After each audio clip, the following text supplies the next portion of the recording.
अहंकार अब उस हालत में पहुंच गया है जहां उसकी विक्षिप्तता को छुपने के लिए एक नया बहाना चाहिए, और वो उसने नया बहाना क्या खोजा है कि यहां दुश्मन वहां दुश्मन, अब इससे युद्ध करो, अब इसको गिरा दो, ये कर दो।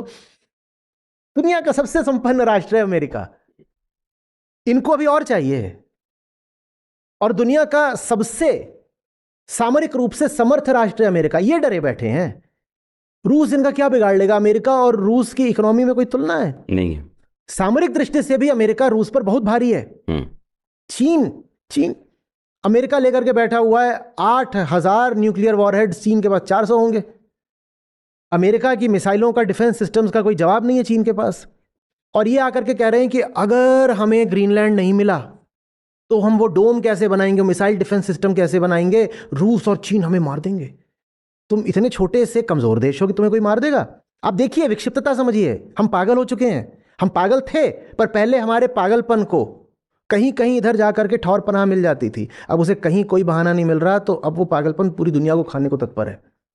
जो सबसे समृद्ध देश है वो कह रहा है मुझे वेनेजुएला से अभी और तेल चाहिए, मुझे अभी ग्रीनलैंड से जो रेयर अर्थ्स होती हैं, ठीक है, वो चाहिए, क्योंकि वो ज़्यादातर चीन के पास हैं। चीन से ही अमेरिका को एक्सपोर्ट होते थे। चीन एक्सपोर्ट रोक दे तो अमेरिका को समस्या आ सकती है, तात्कालिक समस्या, वरना उसका भी कुछ राउंड अबाउट निकल ही आता है। तो उसको वो जा करके वहाँ, माने जो सबसे ज़्यादा पैसे वाला है, जिसके पास पहले ही सब कुछ है, वो और लूटने पर उतारू है। तेल भी दुनिया में अमेरिका के पास बहुत है। दुनिया के जो सबसे एनर्जी रिच नेशंस हैं उसमें अमेरिका उनमें अमेरिका आता है। तो उसको वेनेजुएला की कोई ज़रूरत नहीं है सचमुच, उसको ग्रीनलैंड की कोई ज़रूरत नहीं है, उसको जाकर के ट्रेड डील्स के नाम पर दुनिया भर की कलाई मरोड़ने की भी कोई ज़रूरत नहीं है, पर वो ये सब कर रहा है। और अमेरिका कोई चैतन्य इकाई नहीं है। अमेरिका माने अमेरिका का आम आदमी। अमेरिका का राष्ट्रपति भी बस प्रतिनिधि है आम आदमी का।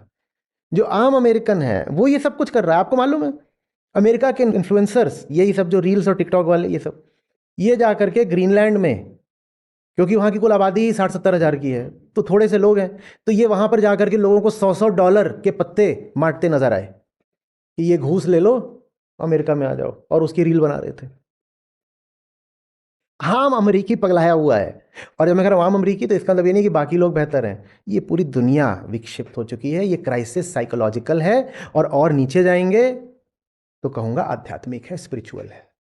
वही स्पिरिचुअल क्राइसिस है जो एनसीआर का पॉल्यूशन बनकर सामने आती है, और वही स्पिरिचुअल क्राइसिस है जो ग्लोबल स्टेज पर, ग्लोबल थिएटर पर इंटरनेशनल कन्फ्लिक्ट बनकर सामने आती है।